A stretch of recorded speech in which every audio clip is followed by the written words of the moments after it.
Committee ఏర్పాటుతోనే జల వివాదాలు పరిష్కారం అవుతాయని సీఎం రేవంత్ రెడ్డి అన్నారు. గోదావరి, కృష్ణా నీటి వాటాలు, ఆ నదులపై ప్రాజెక్టుల గురించి కమిటీ అధ్యయనం చేసి నివేదిక ఇస్తుందని సీఎం రేవంత్ చెప్పారు.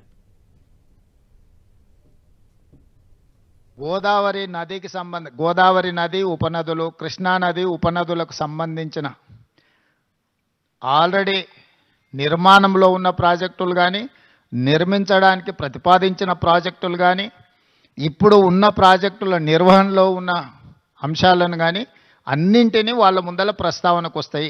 వాళ్ళు ఒకసారి ఆ కమిటీ అపాయింట్ చేసిన తర్వాత వాళ్ళ అంశాలను అన్నిటిని తీసుకొని చర్చించి అక్కడి నుంచి ప్రతిపాదనలు వస్తాయి. Godavari river management board, Krishna river management board ఆంధ్రప్రదేశ్లో ఒకటి, తెలంగాణలో ఒకటి ఉండాలని పునర్విభజన చట్టంలో ఉంది. 2020 అపెక్స్ కౌన్సిల్ మీటింగ్లో కూడా నిర్ణయం జరిగింది. దాన్ని అమలు చేయాలనుకున్నాం. అసలు central government just platform organize చేసింది అంతే. వాళ్ళంటూ ఏమీ చేయలేదు. They are facilitators.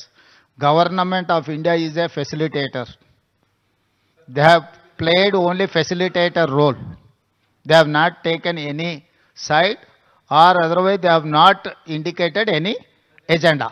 2020 సంవత్సరంలో ఇద్దరు సంతకాలు పెట్టినప్పటి నుంచి ఇప్పటివరకు మీరు ఆ ప్రశ్ననే మాట్లాడలే.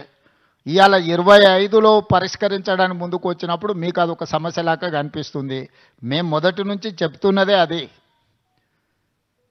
చంద్రశేఖరరావు మొత్తం తెలంగాణ హక్కులను ఆంధ్రప్రదేశ్కి దారదత్తం చేసిండు, అన్యాయం చేసిండు. వాటిని పరిష్కరించడానికి ఒక విధి విధానాలను